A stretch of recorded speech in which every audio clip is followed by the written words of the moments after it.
If you want the latest info, tips, and strategies to grow your online course or membership, check out the Thought Leaders Business Lab podcast. And now here's your host, Jeff Akin. Welcome to the Starfleet Leadership Academy, a leadership development podcast told through the lens of Star Trek. And now here's your host, Jeff Akin. Welcome, everyone, and thanks for joining me today. The theme of Kirk's masterful management practices continues in this episode.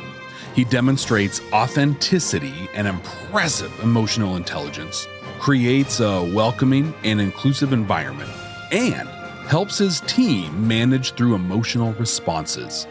All of this as we start the 16th episode of the second season of the original series, A Private Little War.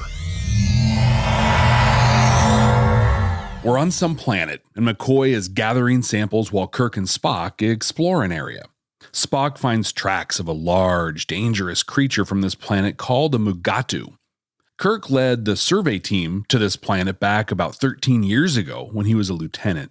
He waxes nostalgic about how peaceful the inhabitants of the planet were. Bows and arrows for hunting, but absolutely no fighting among themselves. And almost immediately that gets thrown in his face. We hear the inhabitants yelling at each other and carrying flintlocks. These are ancient by their standards, well, really probably by ours too, firearms. One group is setting up an ambush for the other group. Stakes get high really fast as Kirk realizes one of those men walking into ambush is Tyree. Tyree is a buddy of Kirk's. They lived together when Kirk was undercover and conducting his survey 13 years ago. We're going to talk quite a bit about young Kirk and his opportunity as a lieutenant to run a mission on his own because, and let's just be honest here, if Kirk followed the example of his captain from back in those days, he would not be planet-side right now. But more on that later. Knowing they can't use their phasers, Kirk throws a rock as a distraction, and the fight is on.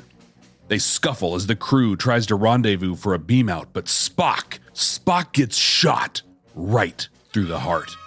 He has the wherewithal to stop Kirk from using his phaser as McCoy calls for an emergency transport.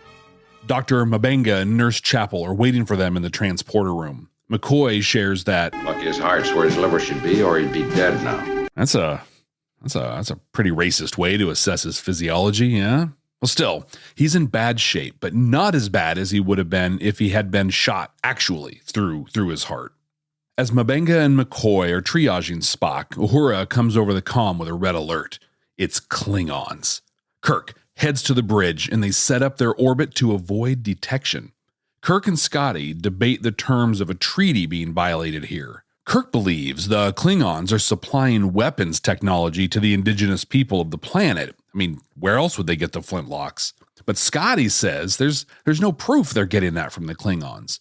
Both the Federation and the Klingons have a right to research on unclaimed planets, and this is an unclaimed planet. Now, they never reference which treaty they're talking about. I'm going to assume it's the Treaty of Organia, which was signed back in the first season of TOS. So, I don't know, about a year before this point. Now, I know that's some pretty deep nerd stuff there. Nerd! But what's important here is that Scotty feels comfortable enough disagreeing with Kirk. And not just disagreeing with him, but doing it on the bridge in front of everybody else. And doing it in a conversational, non-threatening way. This invites Uhura and Chekhov to join in, but yikes. Unfortunately, Kirk shuts it down. But were the Klingons behind it? Why didn't they give them breech loaders? Or machine guns? Or old-style hand lasers? Did not invite a debate. Not a great move by Kirk here. But he follows it up with a brilliant and humble move. No, sorry. I'm worried about Spock. I'm concerned about what's happened to something I once knew down there. Now that was a great pivot. Leaders are people.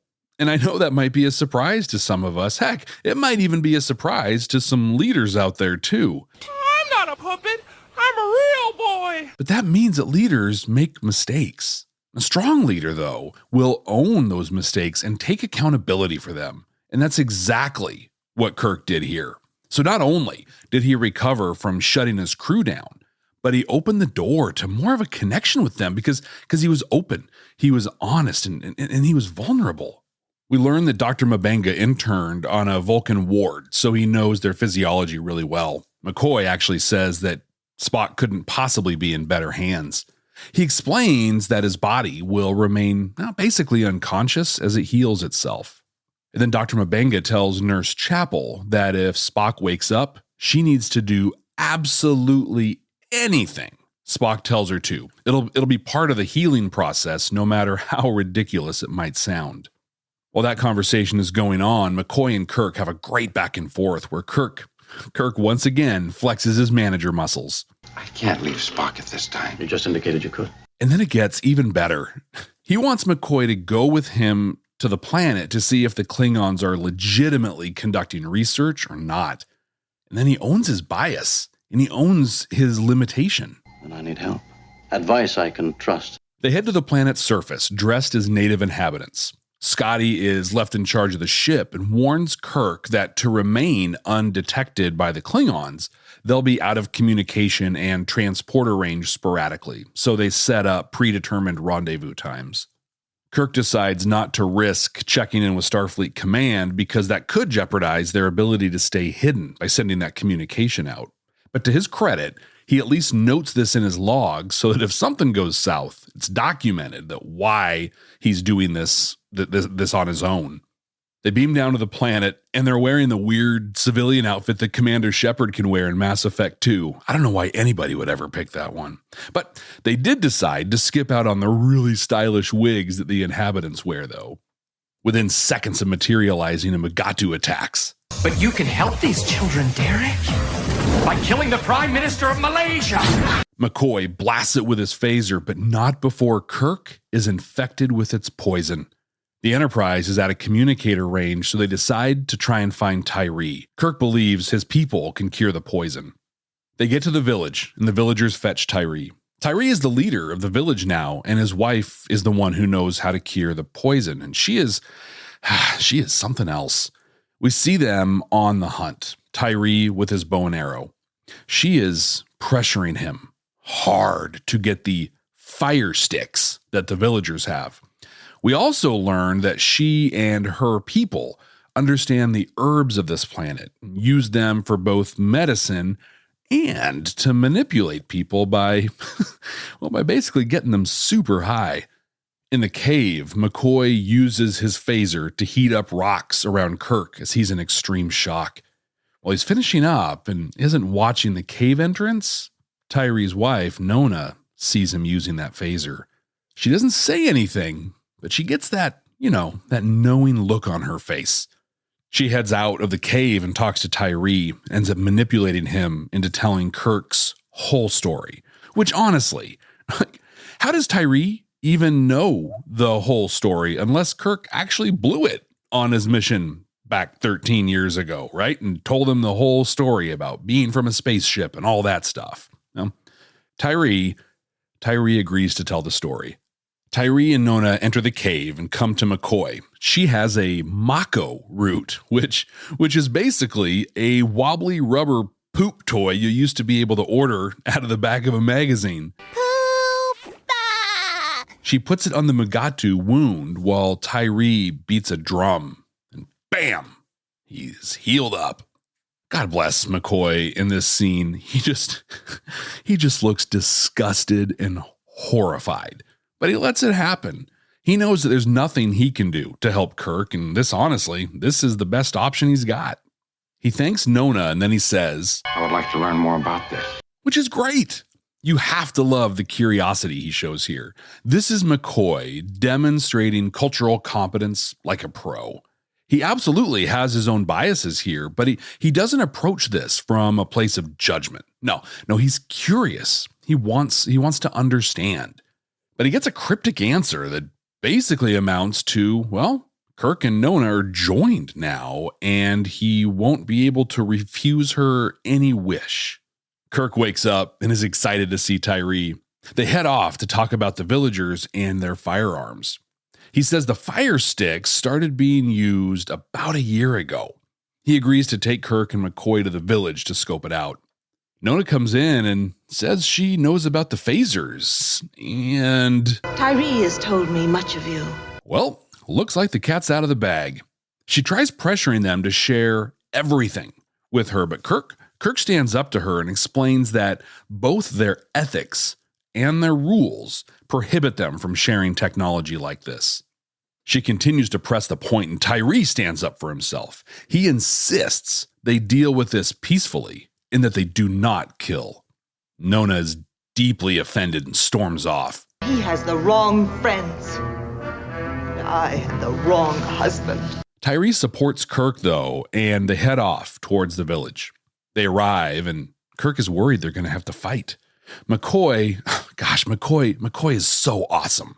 He tries to shut Kirk up by saying, This man believes in the same thing we believe in, that killing is stupid and useless. Yep, that's about as plain as you can say it.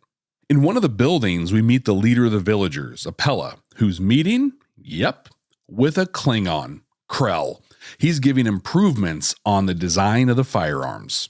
You see, North secretly sold missiles to a harmless country called Iran that would always be a grateful ally. While scoping out the village, Kirk and McCoy find a forge where they've been making the flintlocks. A quick tricorder scan shows the materials came from somewhere other than this planet. They've confirmed that Klingons are involved just as Krell and Apella come into the forge. They hide, and Krell reveals some of the plan. You will be rich one day, Apella, beyond your dream, the leader of a whole world, a governor in the Klingon Empire. But McCoy makes a noise, and it's on. Full-on Star Trek fight ensues. Villagers are firing at them as they run, but they make their escape. Barely. On the Enterprise, Spock wakes up. Hit me. Harder! She and M'Benga oblige, and he comes to. That will be quite enough. He seems to be in good shape and returns to duty. On the planet, because they've confirmed the Klingon involvement, Kirk is teaching Tyree's people how to use the flintlocks. McCoy is losing his mind. Have you gone out of your mind? Kirk explains the plan is to maintain a status quo. He's not going to give them superior weapons, but will Equalize both sides. Well, if you're like me, you're older than me and grew up in the 60s or 70s or even 80s, this sounds pretty familiar, right? Well, in the context of the Starfleet Leadership Academy, this is a very familiar situation that we explored in TNG's Too Short a Season. Kirk then gives a monologue about what Star Trek calls the brush wars of the 20th century that are clearly meant to represent the Vietnam War, or the American War, as they call it in Vietnam. He's supporting the policy of superpowers supplying the opposing sides of the conflict with weapons to maintain a status quo. If the Klingons give their side even more, And we arm our side with exactly that much more. A balance of power. But McCoy refuses to accept it. He says that because Tyree won't fight, this balance of power means that he's going to be one of the first to die. I love that Kirk's crew are comfortable disagreeing with him. There's a lot of behind the scenes work that goes on to make this happen that we're probably never really going to see on screen, but clearly it's happening. Kirk goes to Nona to try and convince her to help convince Tyree to fight. She has other plans though. She basically roofies Kirk, uses an herb on him, but he resists. But the herb superb does its job. Just as Tyree rounds the corner and can see them, Kirk embraces and kisses Nona. Kiss me. Tyree aims and cocks the flintlock at them, pauses, throws it to the ground, disgusted with himself. Just as he runs off, a mugatu attacks. Kirk is way too high to do much of anything. In fact, he probably just sees some dude wearing a, stuffy, hot ape costume. Well, eventually, he comes to, he pulls out his phaser, and he blasts the mugatu. I invented the piano key necktie! Nona knocks Kirk out with a rock and steals his phaser. She takes off and is intercepted by some villagers. She sure talks a mean game. She offers them the phaser, but they don't know what it is or even understand what it could be, so they attack her. She gets stabbed just as Kirk and Tyree's crew come upon them. It escalates into a firefight, and we get our second full-on Star Trek fight of the episode. Kirk hits a textbook dropkick on one of the villagers, and Tyree is going off. He's mounted on a villager, just pounding. Then he grabs a big rock to smash his head, and Kirk stops him. Nona dies from the stab wound, and Tyree succumbs. I want more of these, Kirk. Many more. I will kill them. Kirk has a defeated look on his face as Tyree heads off after the villagers that ran away. This is dark. Kirk is beside himself. They break this up with a classic McCoy-Spock moment. Spock, are you alive? An illogical question, Doctor, since obviously you are hearing my voice. And then Kirk gives an order that, well, frankly, I hope keeps him awake at night. It's an order Scotty can't even believe is real. I didn't get that exactly, Captain. 100, what? He wants 100 flintlocks produced for Tyree and his people. 100 serpents. Serpents for the Garden of Eden. This episode came out in February 1968, having been written in late 67. There is no way I can truly know what the world was at that time, but I know it was a different place in many ways than it is today. This episode was clearly targeted at a very specific situation of the time, but like so much of Star Trek, has a message that resonates through time. Captain Kirk's crush is fun. Come right now. Don't walk. Run. Hello, everyone, and welcome to Discussing Trek. I'm your host, Clarence, and I wanted to introduce you to the podcast. Discussing Trek is all about keeping you informed on the latest news and episode reviews in the Star Trek universe, while also staying engaged with our community of listeners. So be sure to hit that subscribe button for weekly content and stay locked in to discussingtrek.com for more information. Until next time, guys, live long and prosper. Hello, this is Lafayette. And I'm Carlos. From Nerds Talking the Podcast. That's right. Where we talk about everything from UFOs, comic books, movies, streaming services, conspiracy theories, ghosts, video games, and more. Kick-ass. All on Nerds Talking the Podcast. You can find us every Friday with new episodes on all digital platforms where you find your favorite podcast, Nerds Talking the Podcast. First off, I don't think I like this one very much. It stinks. The character of Nona was really interesting, but was written and performed in such a late 60s way, you know, over the top, weirdly kind of erotic and not as mysterious as they maybe intended her to be. In fact, in my opinion, I feel like she brought down every scene she was in. She just totally took me out of it. And then, while Star Trek can have near timeless messages, the allegory is so on the nose. It's almost insulting. I think that's a Roddenberry thing, you know, taking a good idea and then removing all subtext and subtlety. A Judd Crucis is credited with writing this episode, but that's not even a real person. It's the name the actual writer, Don Ingalls, used instead. Apparently, he wrote the script, and then Roddenberry did a rewrite. Ingalls hated the rewrite so much, he used this name that he says meant Jesus crucified. Wow, that's intense. But based on interviews with Ingalls, the episode that we just watched is very, very different than the one he intended. The beginning of this episode, before we learn about the flintlocks, well, and even after that, I suppose, was a really good illustration of the value of the Prime Directive.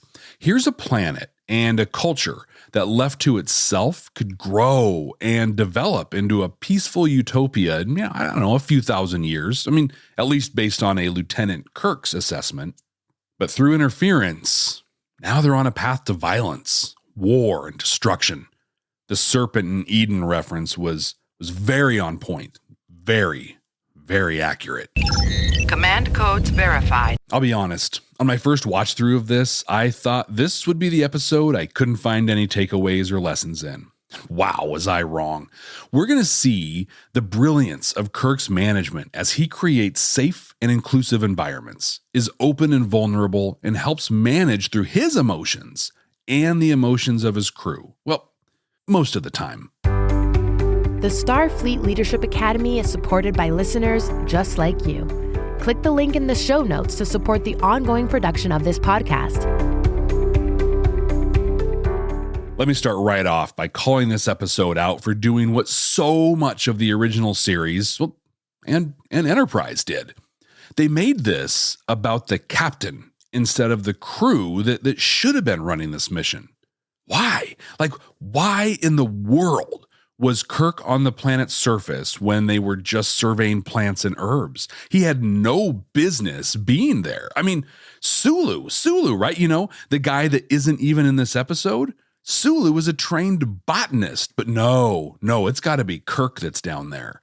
13 years ago, when serving under Captain Garevik on the USS Farragut, he was assigned to lead the planetary survey crew for this planet. He made recommendations that steered Federation policy regarding the planet, and he even made a friend in Tyree that he was able to lean on here to save his life. But instead of Kirk offering that same opportunity to another person on the Enterprise, he had to lead this expedition himself. He literally stole an opportunity from a member of his crew. His survey was part of what led to his early promotion and has become part of his story, maybe even a part of his legend. But instead of letting one of the 400 plus people on his ship have a shot at that, he did it himself. Here I come to save the day. When has this happened to you? Seriously, when have you been ready and able and maybe even excited to take on a task or do a presentation or handle a responsibility and your boss just swooped in and did it instead?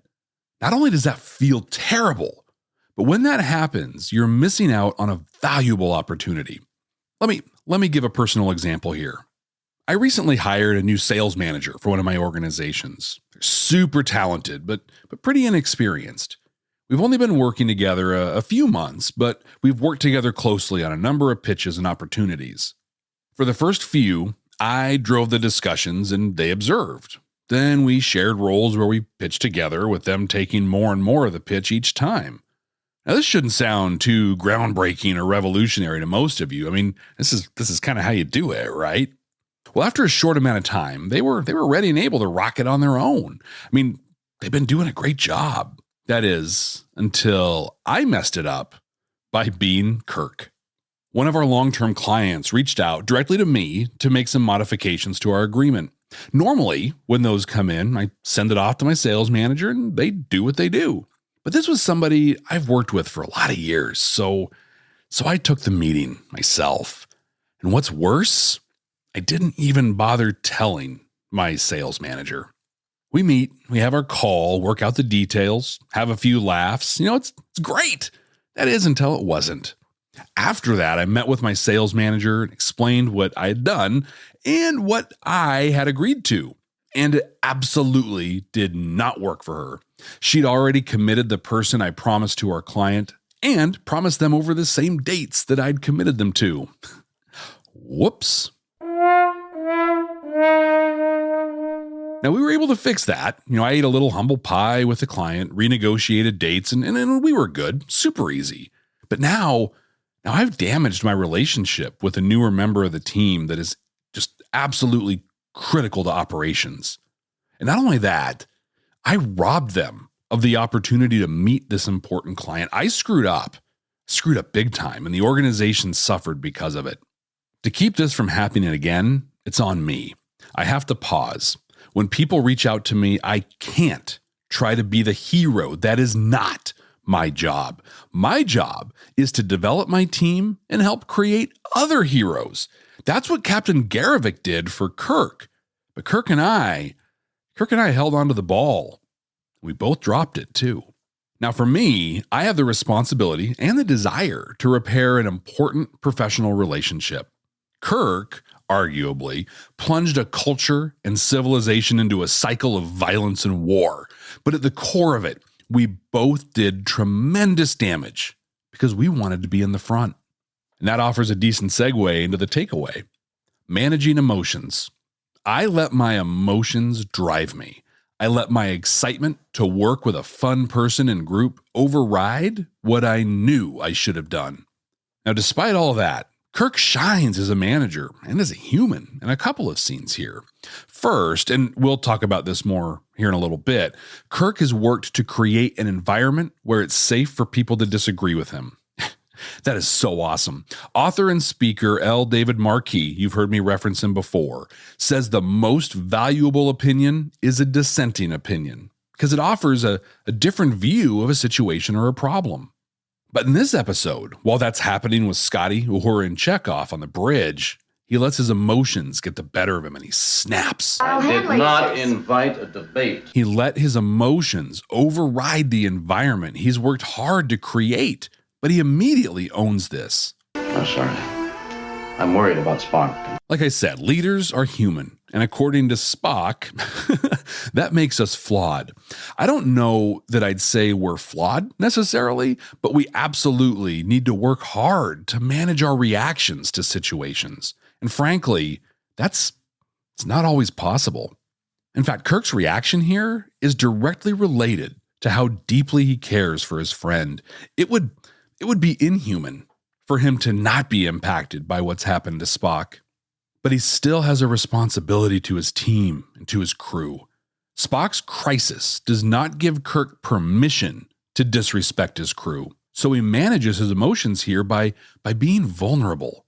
Self-regulation is one of the foundational aspects of emotional intelligence. The other four are self-awareness, social skills, empathy, and motivation. In that moment of vulnerability, when he apologizes, he demonstrates impressive emotional intelligence. He's aware that he reacted without empathy, so he regulates himself to a point where he can use his social skills to share his authentic feelings. It's really well done. But Kirk isn't just a great self-manager. He's a great manager for his team as well. If you remember the early scene in sickbay when we learned Dr. M'Benga had experienced and understood Vulcan physiology, you'll remember that Kirk needed McCoy on the planet with him. McCoy had an immediate emotional response. He didn't want to leave Spock. And while that's touching, it's just not practical. As the chief medical officer, he has a highly capable team and by his own words, has Spock in the best hands possible. Kirk gently reminds McCoy of what he said. I can't leave Spock at this time. You just indicated you could. 3 great things in this moment. First, he doesn't judge, accuse, or get upset with McCoy. He's gentle and factual. Second, he reminds McCoy of his own objective assessment. He doesn't put words in his mouth or twist what McCoy said to achieve his aim. And third, he moves right into why McCoy is needed somewhere else.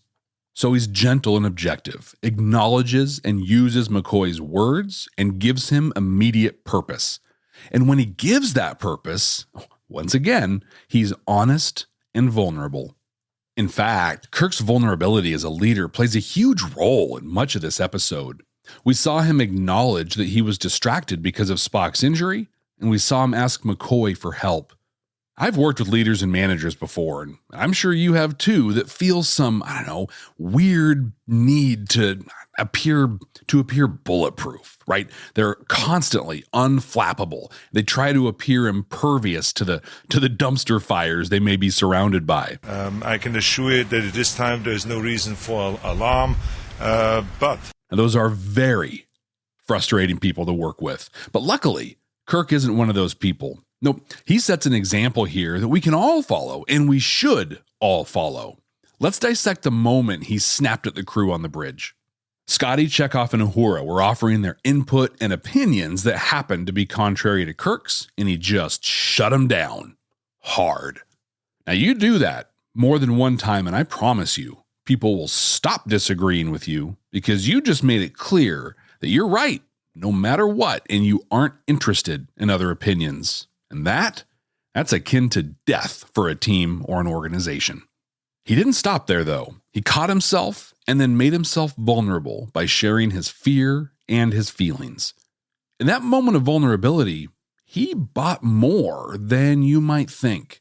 From that, we know that not only is it okay to disagree with Kirk, to share your dissenting opinion, but we also know that he cares about the people on his team. And if you're one of the people on the bridge with him in that moment, that means you. He cares about you.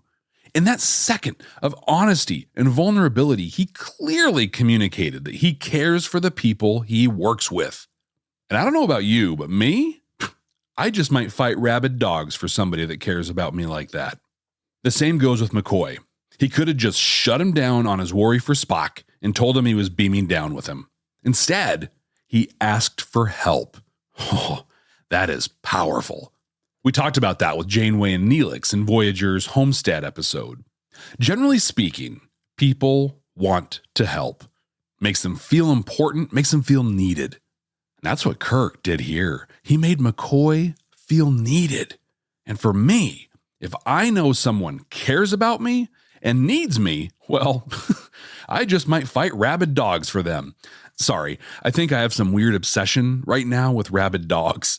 Maybe it's because I've been reading Value Tales books with my daughter, specifically the one about Louis Pasteur. The Value of Believing in Yourself, the story of Louis Pasteur, a value tale by Spencer Johnson, MD. Have any of you ever read these books? I think they're from the 80s, I think. I love them. Total nostalgia. I'll wrap up by acknowledging what I've mentioned more than a few times so far. See, Kirk has created an environment and relationships where his team feels safe disagreeing with him. There are two key moments in this episode that highlight that, and we've talked about them in depth. The scene on the bridge with Scotty, Uhura, and Chekhov, and then near the end, this is another one. It also happened near the end when McCoy calls BS on Kirk's balance of power soliloquy. I know it wasn't actually a soliloquy. I just like saying that word. Soliloquy. It's fun. There's a lot that goes into creating an environment like this. It's consistent behavior where you not only invite other people's input and opinions, but you actively seek them out. We recently saw this from Picard on Code of Honor, where he asked for opinions from the crew. But inviting and seeking out input and opinions isn't enough on its own. You also have to take them seriously. You can't argue with them about it. You have to welcome the input. And a great way to do this is to actually accept and implement the ideas that others bring up when it makes sense to do so. This really is so easy to do, but you have to do it consistently, and you have to be inclusive in doing it. There are two people that just about every team has, right? There's the person that won't hesitate to speak up, and then there's the person you have to pry input and participation out of. When you're inviting or seeking input, you cannot let that first person dominate. Bring the other person in. Blah, blah, blah, blah. So that's my initial idea. Hey, Ted, I want to hear your thoughts on this. Get them in before they get crowded out. You do that consistently, and people will participate. They'll disagree. They'll offer input, and you'll have a better, more complete set of options to work with. Invite and seek out. Welcome the input, and be sure everyone is included. Rinse, repeat, and succeed. I would love to hear your story about a time your supervisor stepped in and took an opportunity that should have been yours. Like Kirk and like I did. Tell me all about it. You can reach me on Twitter at SFLA Podcast, and you can follow me on all the social media at Jeff T. Akin. Jeff T as in Tyree, Akin. And bring your stories and thoughts to the Starfleet Leadership Academy podcast group on Facebook. Click the link in the show notes to get there. Can't wait to see you there. Computer, what are we going to watch next time? Working.